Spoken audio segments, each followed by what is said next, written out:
Okay, welcome everyone. My name is Janice. I'm an organizer for this event, and we really appreciate the chance to be with so many different and amazing people. And we just want to remind people to try to please respect yourself and others in the space. And just a reminder to keep yourself on mute unless it's your turn to talk, or whatever Minachi says. And then for the session, yes, whatever. This session is called Deepening Intuition for Decision Making with Minachi. And I'll pass it over to her to introduce herself. Thank you. What a very delightful invitation. Just go wild. Yeah. Hi, y'all. My name is Minachi. I use she, her pronouns, and I'm currently based on Ohlone land. It's really lovely to be with you, so thank you for having me. I am going to lead us in just like a very, very light ground in, and then I'll take us into session content. So you're welcome to have your cameras on or off as feels comfortable to you. You're also welcome to be eating, doing laundry, integrating in whatever way feels good. So with that said, I will invite you to see if you can find a moment of stillness.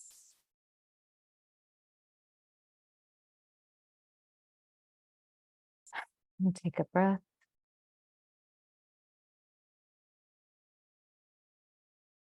And just notice how your breath and body is doing in this moment.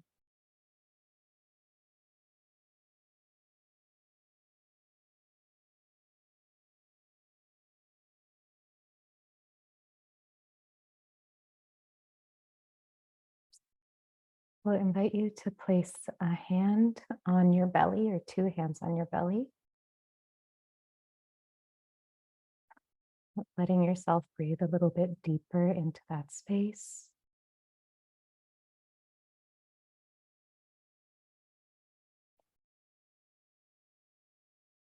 And also tapping into the energy of connection and warmth that already exists within you,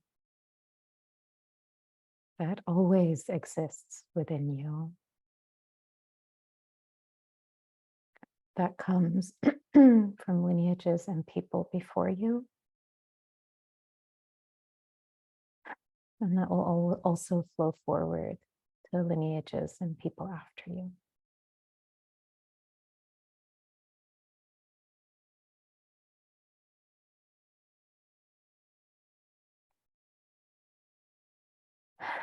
We'll invite you to energetically connect with the space around you in your physical environment. The air, earth, furniture, just all the things that are there to support and nourish you.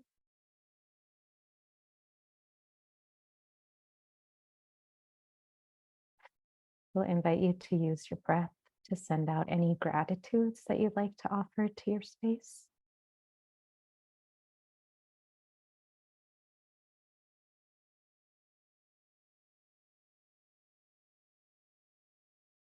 And then energetically, we'll invite you to bring your attention to the Zoom space and just all the people here, all the intentions and hopes that folks are bringing into this space.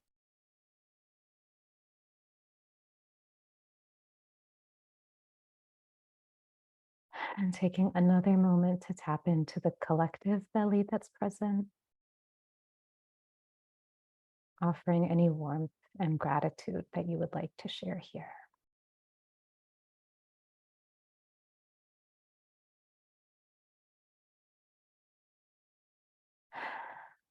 And when you're ready, you can softly open your eyes, give your body a gentle wiggle. Bring yourself first back into your physical environment. And then when you're ready, back into the Zoom space.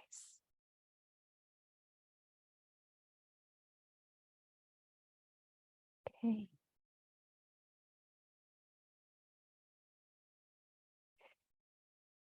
So again, we're here for deepening intuition for decision making. And my name is Minachi. I'm really happy to be with you.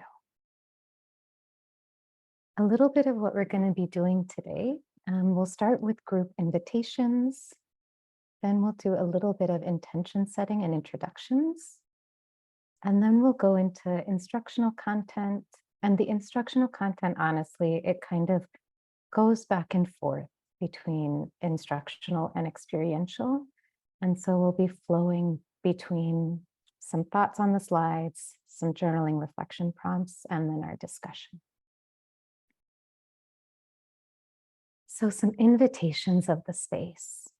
I always say that these are invitations, these are not agreements, because we could spend 3 whole days talking about what does it mean that this is a brave space. And what would it take for us to agree on those definitions? So I always say that these are simply invitations that I offer into the space for how we can hold each other. The first is that this is a brave space. There's no such thing as 100% safe space. The most we can do is call each other into the best version of ourselves. And I always say that that also includes me as the facilitator. The second is confidentiality, that any stories that are shared here will remain within this space.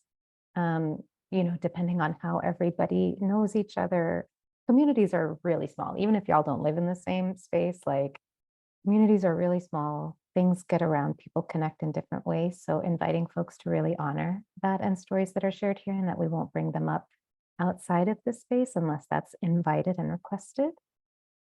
Also, that there is sovereignty. There will be times when I invite or ask you to share something. You get to decide what feels good for you, and you get to decide how much you want to share. The third thing is that we'll take care of our bodies. Again, please eat, please stretch, please do what you need, milk some cows. That will create space for each other, which means that if you are a jabbermouth like me, you'll do a little bit of mindfulness to pull yourself back and get comfortable with the uncomfortable silence. And on the reverse of that, if you are someone who tends to hold until the very last minute for the group to hear your insights and wisdom, that you'll do a little bit of a stretch forward so that we can receive from that sooner. And lastly, that we'll move at the speed of us. That I have some curriculum and content. I don't even know if we'll get through, how much of it we'll get through, but that we'll really trust the pacing of this group, and that we'll stay with what's live. So I'll pause here and just ask folks to give me an emoji thumbs up, or if anybody would like to add anything in, they're welcome to do that. Okay, cool. So my intention is to hold a very gentle container for y'all to explore your relationship to intuition and how it shapes your decisions. So I'm going to ask a couple questions. So you'll want a pen and paper for this. Also, if today is a day where it's hard to write, like maybe the joints aren't feeling so great, you can grab an audio recorder or any other strategy that you have to make things a little bit more accessible. So my first question is, how easy is it for you to hear your intuition on a scale of 1 to 10, with 1 being very hard and 10 being very easy? And to clarify, this is not necessarily to do what your intuition says, but how easy is it for you just to hear that your intuition is telling you something?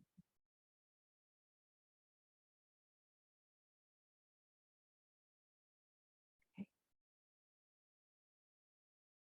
The next question is, how easy is it for you to trust your intuition? Right? So we have our being able to hear it.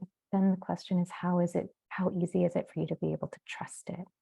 So again, 1 being hard, 10 being easy. Did I get that right? Did I do it differently the last time? No. Okay, we're good. Okay.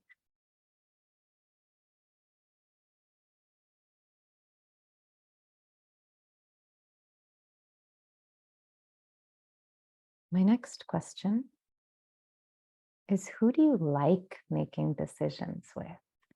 Who in your life is it really fun to collaborate with? It's really fun to decide pros and cons, or, to decide whatever it is that we're doing. Who is it in your life that you like making decisions with?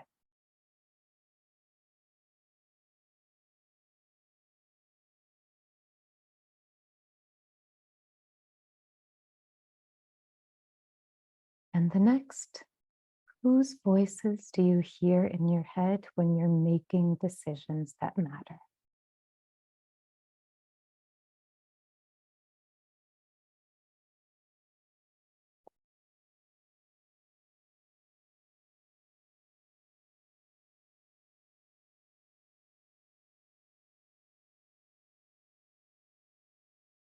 And lastly, what do you hope to receive from today's session? And also, what do you hope to contribute?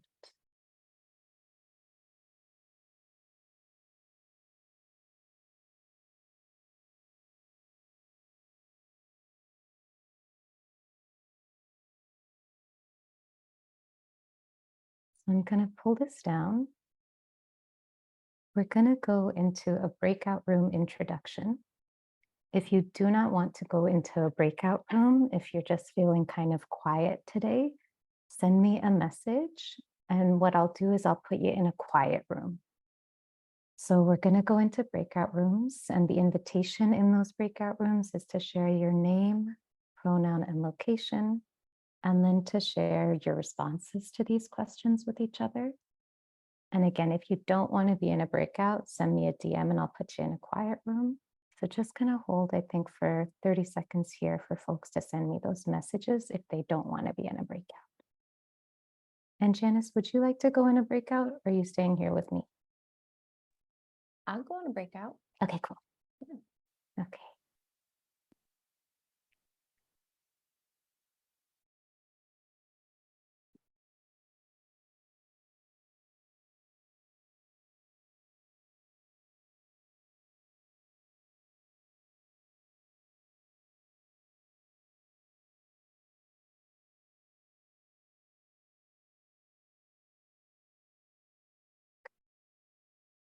All right. I think I've got everybody sorted who wants to be in quiet room.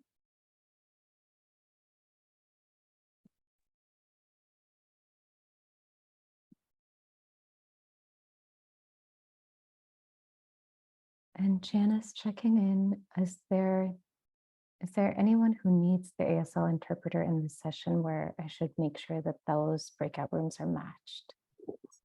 Oh, I'm sorry that I'm a participant. It's just my work. Okay. Cool. I can't change it. I'm on my phone. I can change my name. Okay, no worries.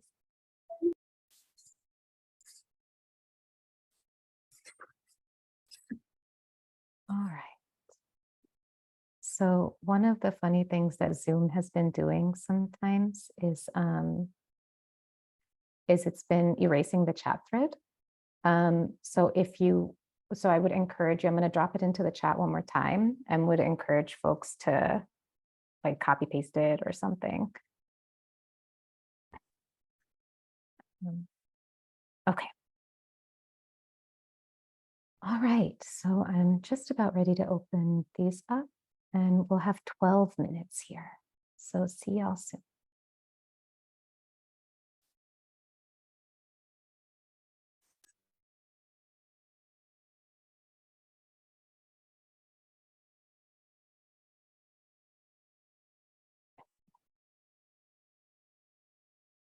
Janice, can you hear me? Will you pause recording? All right, welcome back. Thumbs up, thumbs down, thumbs sideways. How was that for folks? Okay, super. All right.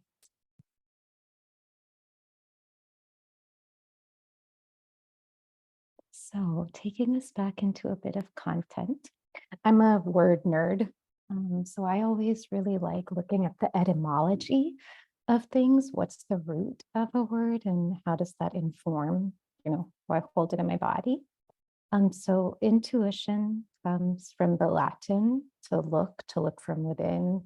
And that kind of like resonated with my understanding of intuition. And then decide, I was shocked and stunned that it has this root meaning to cut or to cut off. And I was like, oh, that makes so much sense. And it feels really clarifying because a lot of times when I'm making decisions, it feels like I have to cut off my options, right? It feels like I can do this, but I cannot do that. And learning about the root of the word really resonated, allowed something to shift in my body. Because I think, one of the things is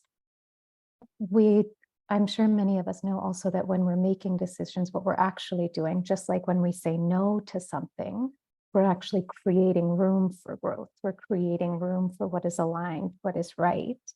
And so then it was really fun to think about intuition and decision making as growing from within, and what do we want to grow towards, and what do we want to, I guess pruning is really beautiful, but create space for. All right, so what is intuition? I think of intuition as an inner knowing that guides us through a deeper connection with life. And a couple of things I think one really important thing that I have learned about intuition is that it doesn't guarantee that things are going to feel good all the time. Life is still going to life, and things are still going to happen. But I will say that when I have been connected to my intuition, there's a sense of knowing that where I am right now is still where I am meant to be. I'll use my tools and my strategies and et cetera, in all the ways I know. And there's a sense of trust that whatever I'm going through or collectively we are going through will move through into something else. So some of the gifts of our intuition is it can really let us know when an environment is healthy for us, and on the flip side, when an environment is not healthy for us.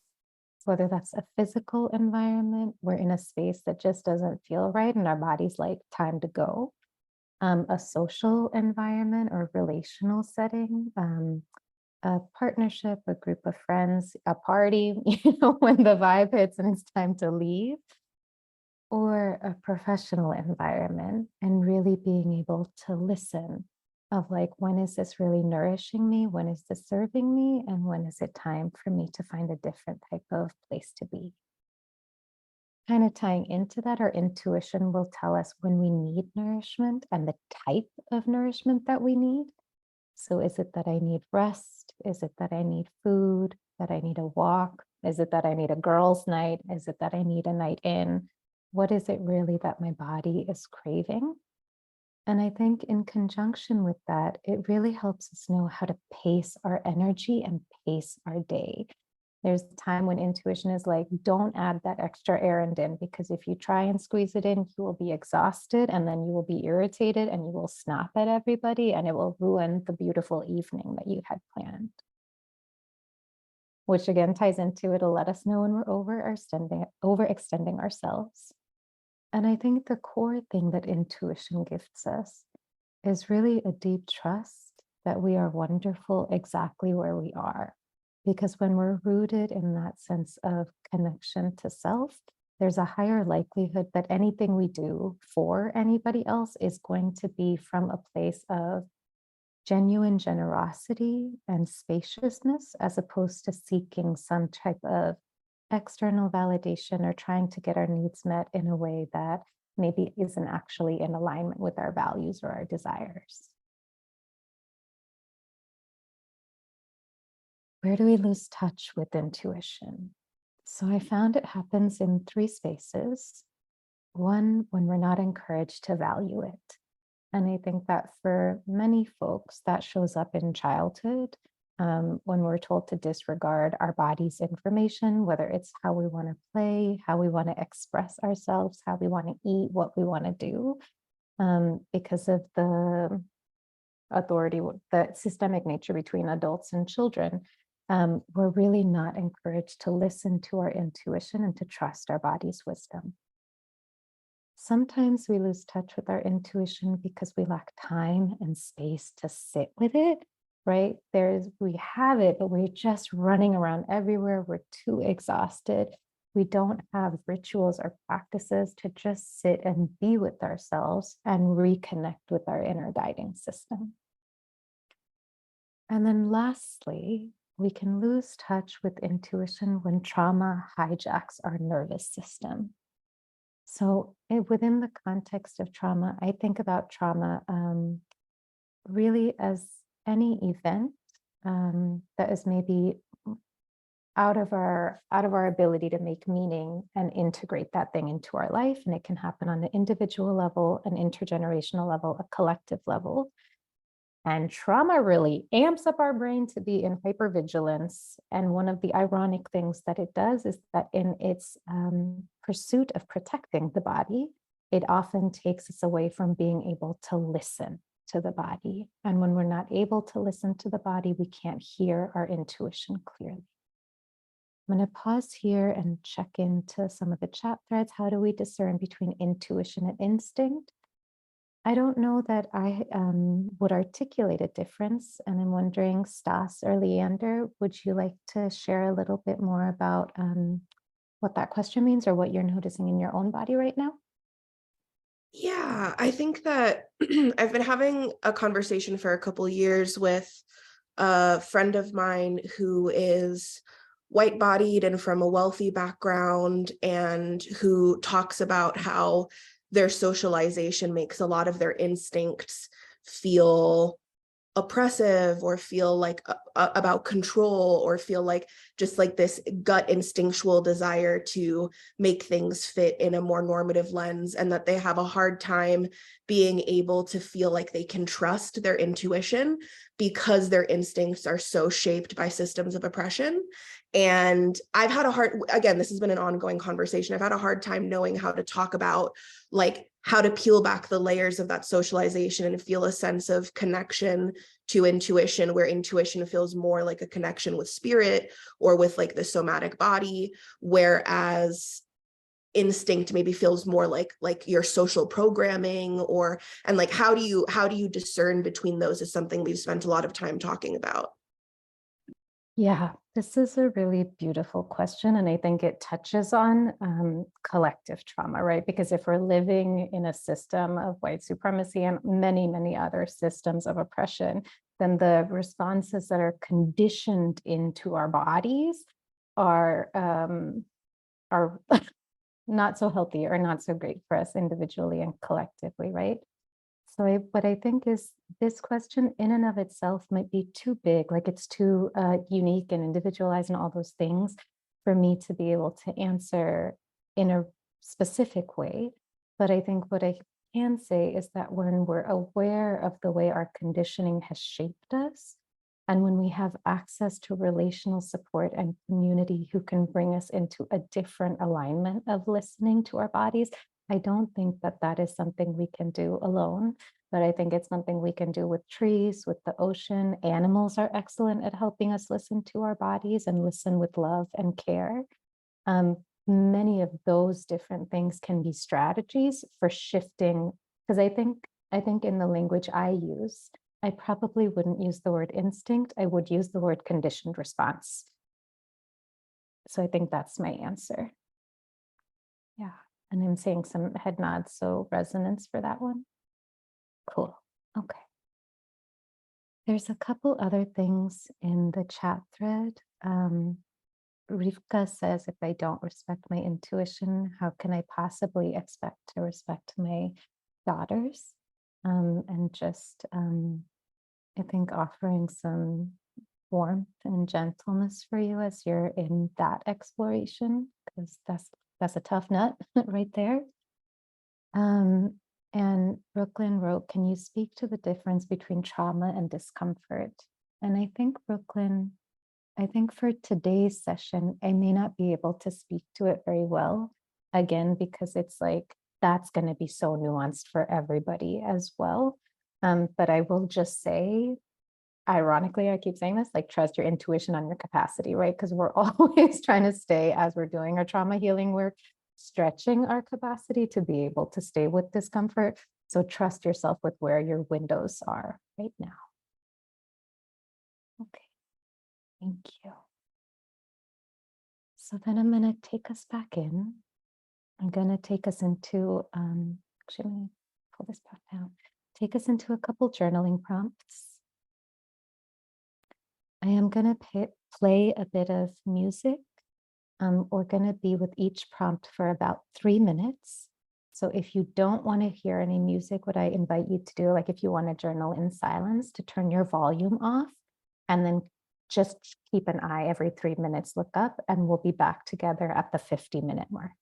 So the first one is, what was your relationship to intuition in childhood? And was there a turning point where that relationship changed? And if you're still in childhood, or if you still identify as being in childhood, just think back to like earlier than where you are right now.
I'm going to take us to the next prompt. And the invitation is, who in your life models a healthy relationship with intuition? And what do you learn from them as you observe them making decisions? And again, this can be a little person, a big person, an animal, a plant. But who in your life do you really see embodying a connection with intuition?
Okay, so gonna bring us back. And for this round, gonna keep us together in the main room. And we'll invite folks for a few minutes to just share out anything that they found or that they noticed. And folks are welcome to share out loud or in the chat thread. And if folks know how to use the raise hand button, I'll come find you. Otherwise, I'll keep track with my eyes.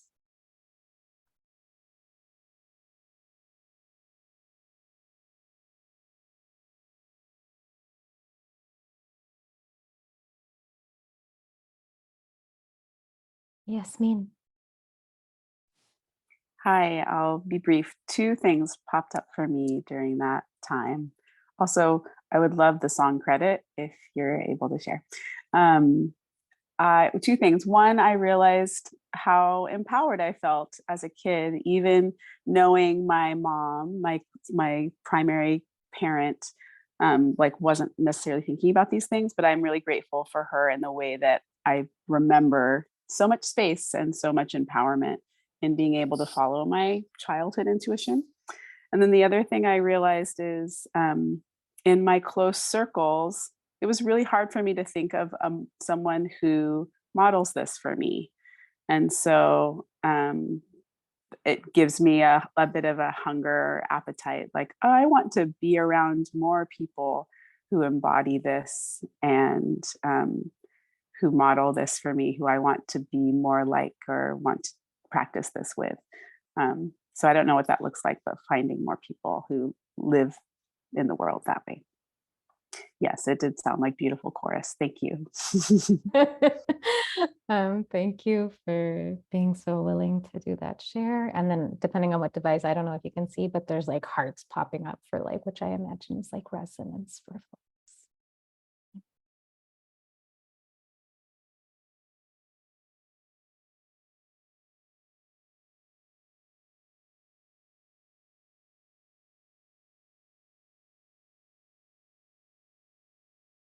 Would anyone else like to share either out loud or in the chat thread? Sure, I'll say something if no one else is ready. It's the things that came up in terms of where was the turning point and what were the qualities of intuition that I noticed. When I notice friends of mine who've made decisions about things that they really wanted to do, they were following their intuition. They never second guessed themselves. They never questioned where they were going. And I think with the two people that I'm thinking of in particular, they were very uninhibited in their self-expression, very willing to put themselves out there, regardless of what might come back. And also they both, at least one of them, two of them, a lot of gratitude. It seems that that was an essential element in their process, just feeling gratitude for what they already were living, and then maybe just a sense of what's coming in the future, to have gratitude towards that and towards the intuition that was leading them there. And then the other thing that came up briefly was when I was about 9 or 10, I screamed at my mother, "You're killing my spirit." And I feel like that was a turning point for me, where that was the turning point into, I can't follow my intuition anymore, because I realize that you are so oppressive of my spirit that I can't. And then looking before that to see what I was like before that, I was also like those adult role models, very much in a sense of gratitude and very, very open-hearted, and following people around that I loved as a kid and had crushes on, and receiving gifts from them and giving gifts. And then after that, it was more like, whoa, you did it, you killed it. So I don't want to end on a bad note. I think gratitude and willingness to receive is a big one for me, I think, in terms of intuition. Thank you. Going to invite everybody to take a big collective breath.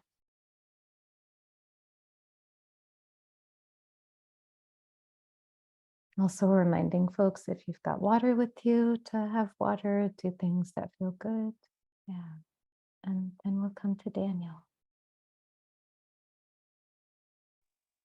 Thanks.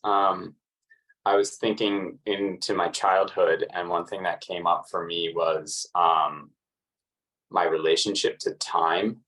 And I feel like that is one thing that totally changed, like the conditioning of schedules, and that time was, yeah, a completely different concept as a child. And then thinking about, you know, a really good model, again, I also had to really like stretch and look for someone, and I had to go pretty far back to find someone.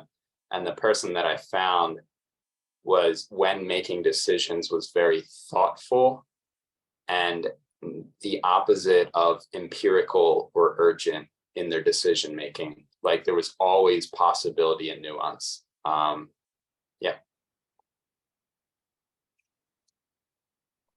Thank you, Daniel. I am really grateful for this group of colleagues that I have now who I think do really model intuition in a really healthy way. And when kind of comparing that to previous people that I've collaborated with, I do feel like in this current group, a lack of self-deprecation and just like better self-talk. You know, I think that when people are acting from a place of like self-doubt and insecurity, that mutes the intuition, and then kind of, for me, activates my people pleasing when they're like, validate me, like, can you, you know, like someone speaking negatively about about themselves, that makes it really hard for me to be in my intuition, and kind of creates this need to like placate and validate each other. And so I just really appreciate being around people who've kind of done the work to be in a better place of self-worth, and have stronger resources around that. And then other models, like, honestly, my cats and my dog are just such good models of like, they're just in their bodies, you know, and they nap, and they come and will like yell at you if they don't have food, you know. And so I really appreciate that a lot. And two of them are like on my lap right now. They know when they need a cuddle and they aren't afraid to ask for it. Yeah. Thank you. Stephanie. My dog was just yelling at me just a few moments ago. I think she wanted some love, but I gave her a treat instead. Yeah, I think they can be such great models, but also I think it can be hard to connect with their sense of intuition, but that's not what I was going to talk about. I was reflecting a lot on my childhood, and it's interesting because the person that I think models a healthy relationship with intuition is my sister. And we grew up in the same home, and we have very different relationships to our own sense of intuition. And I think I've connected more with a people-pleasing mentality. And I was thinking a lot about how what you said about that intuition doesn't always guarantee that things are going to feel good. And I think that one of the things that I notice with my sister is that she's comfortable sitting in the discomfort and the tension with other people. She always has been.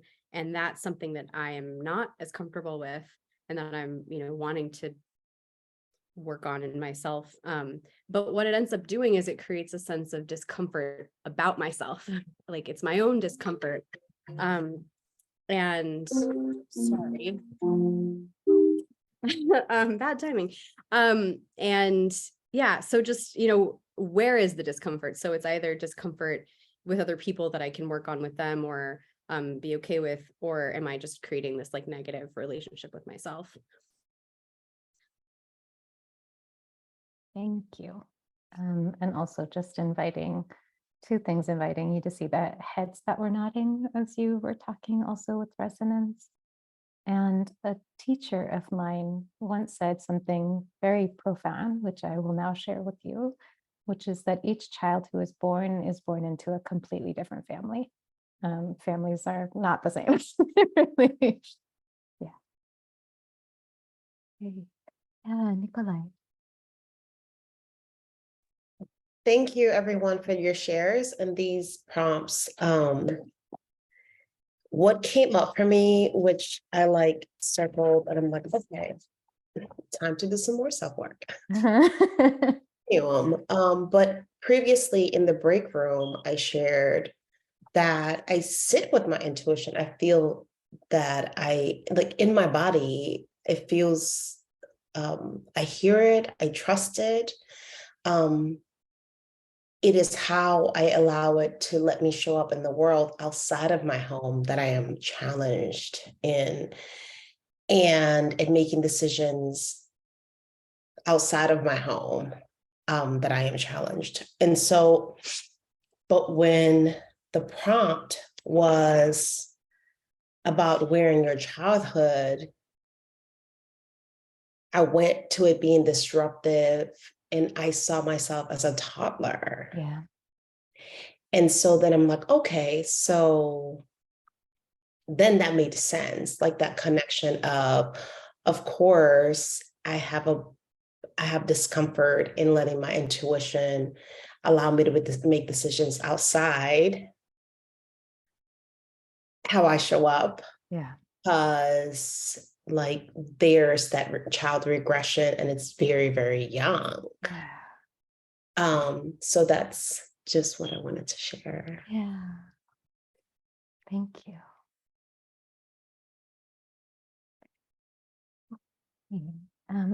And Chris, I'm gonna invite you. We're talking about a journaling prompt that we just had about, I think I've forgotten exactly the prompt, but like, when did your intuition shift and change?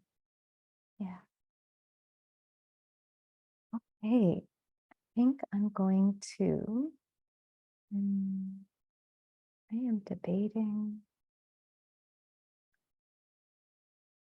I could use a little feedback from the group, I think. So we have two options. One is that we can stay with the instructional content and reflection prompts, which are really rich and beautiful. Or we can go into an experiential activity. You'll have access to, okay, I guess you won't have access to the experiential activity, but what I think I could use, my intuition is a little off, so I could use some feedback from the group around which feels good right now and the pros and cons of each. Where we are right now and the way we're moving is it feels like we're just starting to get in and getting deeper. So the instructional content will just provide more context and space for insight. And the implementation activity will take us directly into the body, which for some folks will feel like a really fun place to go. For other folks, it might be, I don't know, it might not. Some people need more kind of time to get in there. So I could use, there's a blend of both. Okay. Okay.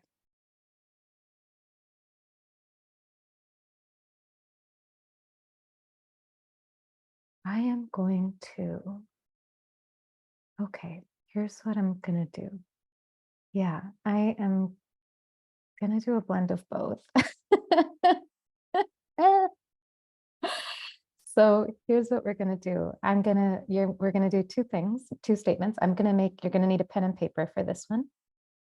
So I'm gonna make a statement and I would like you to do one of the two things, right? So if everybody has their pen and paper ready, please draw either an X or an O.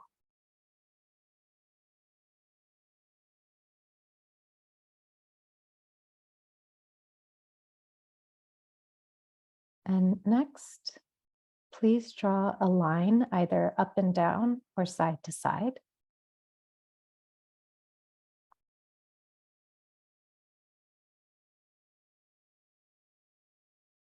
And then what I'm going to ask you to do, I've dropped a body sensations vocabulary list into the chat thread.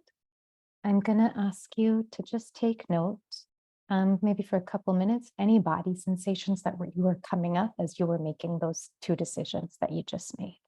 So if you can, I'll take just 2 minutes here for folks to just write down body sensations, and then I'll take us back into content.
And I'm going to give folks 30 more seconds here and then we'll pull us back.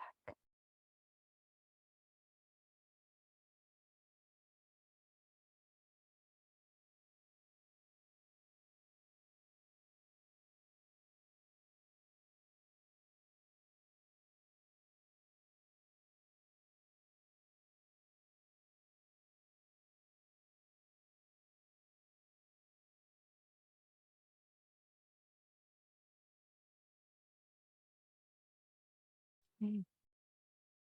I'm going to pull us back and going to bring us to, this is an Instagram post from a dear friend and colleague, Luis Mojica, which I am also sharing with his consent, on how do I tell the difference between intuition and a trauma response. So intuition tends to be subtle and simple, a body knowing, embodied, grounded. And this one right here is important. Lacking a clear motive or reason. It's like when you're at the deli counter and something keeps saying, get the turkey sandwich, get the turkey sandwich, get the turkey sandwich. And the next day, everybody who had the tuna salad is sick. There was no reason for you to know to get the turkey sandwich, right? It just said, get the turkey sandwich. So there's no clear motive or reason. We might feel stress when we argue with our intuition, when we try and figure it out or apply logic to it, when we try and fit it within a framework, or when we judge it as being silly. Trauma, on the other hand, tends to flood the body with activation. It can feel urgent or stressful. This is a decision that has to be made right now. It has a motive and a meaning, usually related to safety. And it disconnects us from our bodies, even though we are also feeling a lot of things in our bodies. Intuition and trauma responses are both vital to our survival. The major difference is that intuition is when something inside of us offers a knowing that's beyond our logic or comprehension. It just feels right.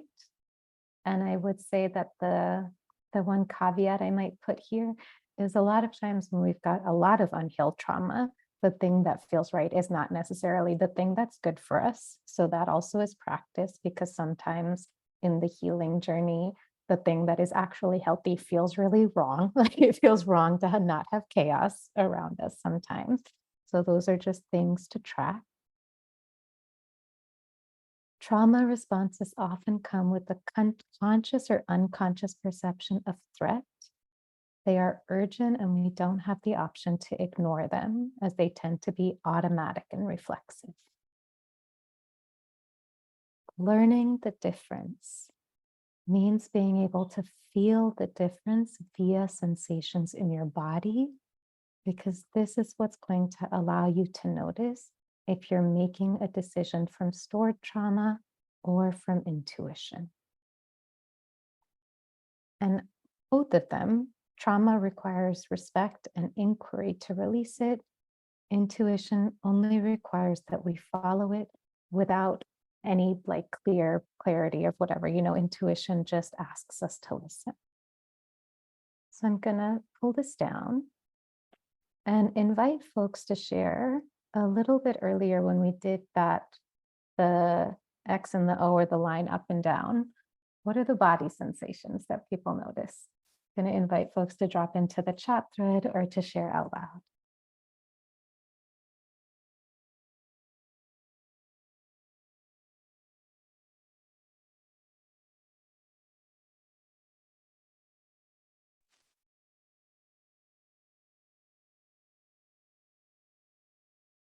Clarice, would you like to share?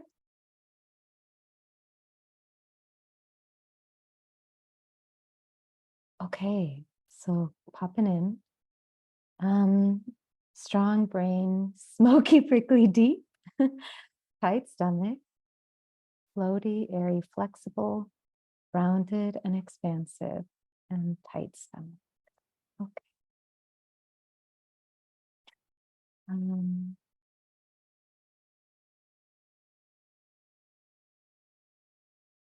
and I think, Stephen, just catching your question above about the deli example, is that intuition or listening to the universe? I think some of that kind of gets into semantics, probably. I do think of intuition as listening to the universe. So what I might offer for that is that it kind of depends on what your definition of intuition is. Yeah. Some feeling in my chest, feeling breath being held and then released, pliable and pulsing. Anybody else want to share any of the things that came up for them? I didn't, I was running to grab a piece of paper, so I wasn't sitting, which is interesting. But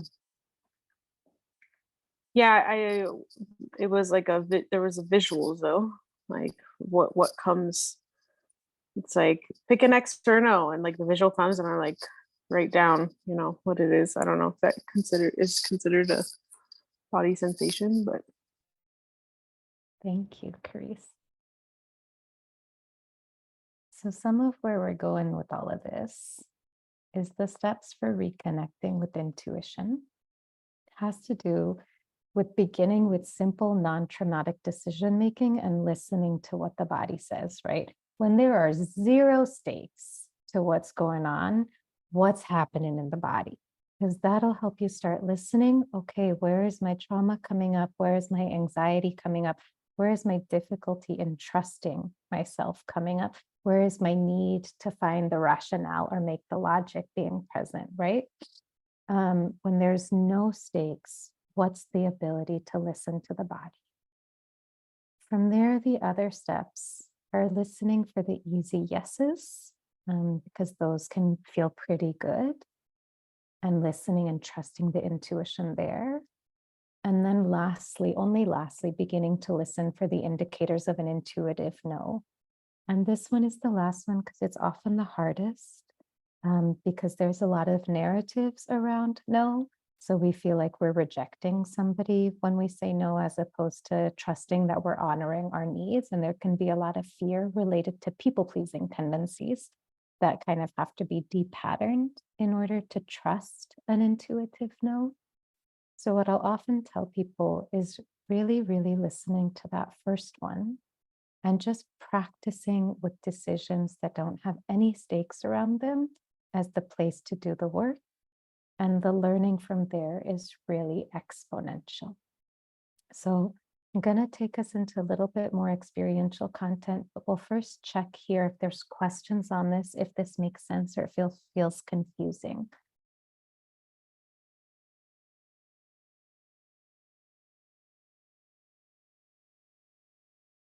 How do you help someone, your child, for instance, differentiate between the two, or is this even possible? I think this one is, again, it's without knowing super specifics, I feel like it might be hard for me to answer. I do think kids intuitively have stronger intuition than adults because they haven't clouded it up yet. So what I might say is just listen to how your own body responds when you're listening to your little ones, and then try and move slowly from there. Yeah. Okay. Maurice, I see your hand. I think I'd like to take us into a little bit more of the experiential. Does it feel okay for you to hold your question or your thought until afterwards?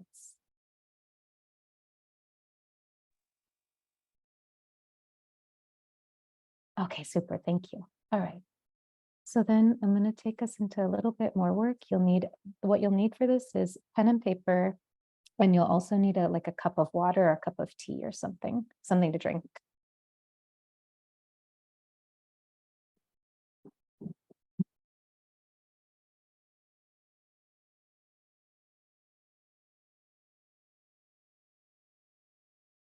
Okay, is it okay if I begin? All right. Please write down either the color purple or the color pink.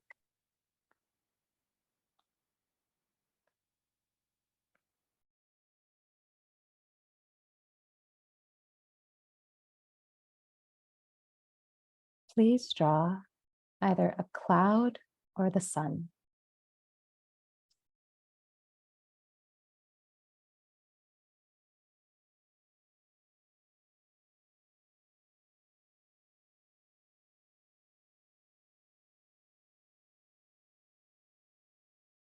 please write either the letter L or the letter V.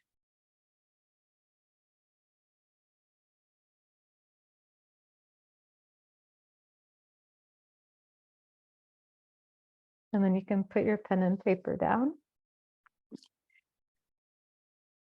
Please touch either your left leg or your right leg.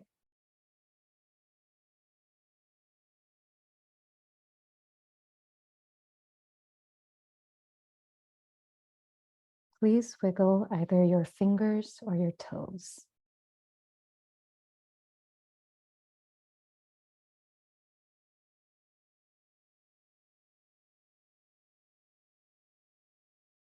Please touch your tongue either to the roof of your mouth or to the bottom of your mouth.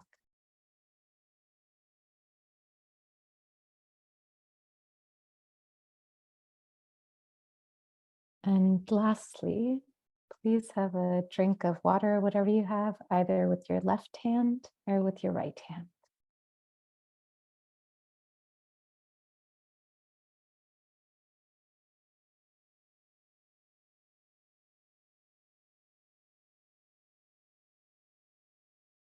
And then folks can take a couple minutes here. Again, what body sensations are you noticing in your body in this moment? What were any body sensations coming up for you while we were in the practice? We'll give folks 2 minutes to do a little bit of journaling, and then the balance of time will be for reflection and debrief.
All right, and bringing folks back and opening us up to share just any insights, reflections, either from this activity or from the session as a whole. Janice. I was surprised how much I could feel my mind saying, which is the right answer? Like, which one does Minachi want me to pick? Oof. Oof. Yeah.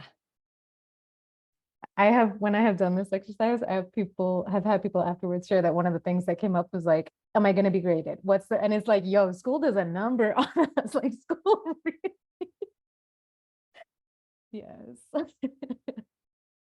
Daniel wrote tender, ample, and sluggish, way more focused this time, possibly overthinking. I found my Oh, go ahead. okay. I found myself memories coming to mind, and so like touch the left or the right, and like a flood of like, oh well, the left, like without, it's just like it came through like and then I wanted to change my answer because it was like, oh, the left, oh yeah, I have pain there, oh the left is connected with my mother wound, oh I don't want to touch there, like and just like these connections, and like very much in my brain, and then trying to release that and just flow. and it felt bumpy. Thank you. And there's a lot of heads nodding as you were sharing. So thank you. Sorry, or Sari, and then Ariel. Hi, thank you. I'm realizing that when I'm tired, it is so much harder to sit with my intuition, and the importance of self-care in order to tap into that, and how like it's so much easier to get into like a heady space and less into my body. Like I'm like, I don't know what I feel right now. I just need a nap. So it's a really beautiful reminder of self-care in this work. Thank you. Thank you. And Ariel.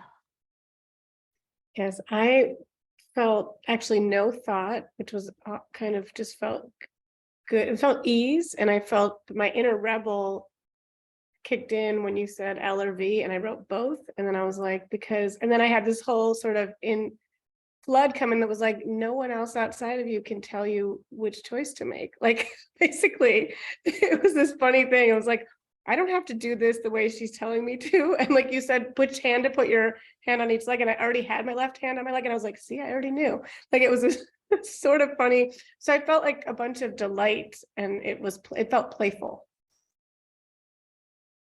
Beautiful. I'm so glad. Thank you. Nikolai. I love this so much. It felt very playful to me, and I was so grateful. I was like, oh, I'm making decisions that, like, it's no stakes decision. I don't think that we get to do that. The kids and I play Would You Rather all the time. And sometimes I'm like, I'm always telling them, could our two situations not be traumatic? Because it's always like, this is hard, right? But this was like the playfulness of Would You Rather without the trauma. I was like, this is nice. Yeah, it felt really joyful to me to make decisions that were just no stakes. I love that. I feel really glad to hear the resonance of play, because when our nervous system is in a state of play, it's also in the same places where we can actively learn and create. So just offering that as like takeaways for folks. You can keep doing this, right? Whether it's X's and O's or triangles and squares or whatever, they're really simple questions. And you can ask your kiddos, what's an interesting, like a simple question, and kids will get creative and come up with stuff too. But yeah, thank you. Grace. I was just thinking about doing this with the kids that I work with, just for shits and giggles, just like, yeah, just like pick one or the other. And there's no reason why, we're just picking one or the other as a practice for intuition, not even stating that it's a practice for intuition, because maybe stating it, I don't know, but I feel like and as I was thinking about that, I was thinking about influence, like blindfolding them, because I see sometimes in the kids, they'll tend to be influenced by the people around them rather than making their own decisions. And I was also really when I was sitting down for this one, observing thought processes happening, like, oh, I'm gonna pick an L because it's my mom's name. I'm like, no, I don't want to pick an L, I want to pick a V. And like an actual thought process happening, and watching that go down. And yeah, I'm just curious of the process of what it means to take out the thought process, if that's valid to do that, if the thought process helps with like making those intuitive decisions. Yeah, anyway. I'll say a couple of things to this one. One, in real life, we do have to have thought processes. So it's not like throw thought processes away. One of my favorite writers, a book that it's a pretty intense book, but it's a really beautiful book, called The Gift of Fear by Gavin de Becker. And I'll drop it in the chat thread or email it to Janice so that she can send it out. But he talks about, he's a private investigator who's worked with a lot of very intense cases with survivors of various forms of violence. And one of the things he talks about is how for all of the people he's worked with, there was their nervous system was unconsciously picking up information that informed their decisions, which then resulted in them being able to get out of the situation that they were in. So what I would say to this question of how do I practice my intuition and the logic and stuff, right? What I would say is, like, for this question of L or V, okay, maybe the thought came to my head because my mom's name started with the L. I'm going to do it because that's what my body's telling me to do right now. I'm not doing it because of this other thing, right? But it's like just holding all of the pieces without judgment of like, okay, all of these things are floating, all of these things are true, and I'm just going to do the thing. I'm not going to worry about it. Because in that process of just like trusting without attaching stakes to something is still the practice of listening. Does that make sense? It makes sense, and I'm trying to understand it from a visual perspective, because sometimes like I'm an incredibly visual person, and I'm realizing that in the past 6 months to a year of me trying to really dive into my intuition. I'm like waking up in the middle of the night and like seeing these things and trying to understand, like, is that my intuition telling me I shouldn't drive down the road today, or is that just like a potential and a fear? And so yeah, I literally wrote down what you're saying, like understanding, like listening and following the fear, or what I put in parentheses, the logic, versus like listening to intuition. And it sounds like what you're saying is I can have the experience of both of those things or all of those things. So what the practice would be coming into the body, would that be like a foundational practice, is to come back to the body even with visuals and anything else? I'm having a hard time. Yeah, I think with your specific thing of what you're bringing up, what I'm inviting you to come back to is to not question or to not attach a reason. Okay, this is the information that's coming, I'll receive it and we'll just keep going, as opposed to saying, this is what that information means, or this is why the information is coming. Just when you're in this practice, not in life, but when you're practicing with intuition, just say, okay, that's the information that came, I'll trust it, I'll go with it.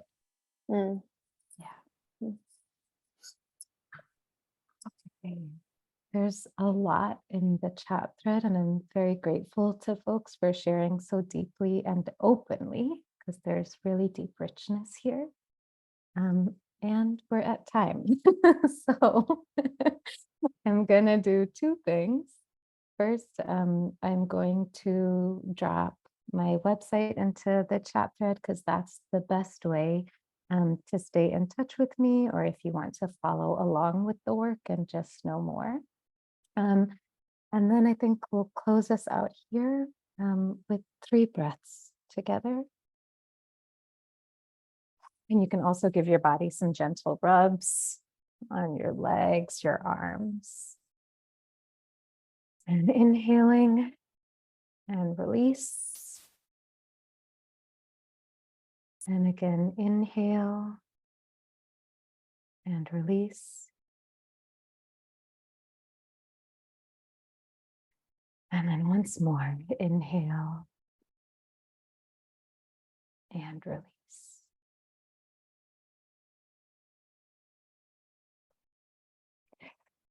Thank you all for being with me and for this very lovely space. I hope the rest of the day is wonderful.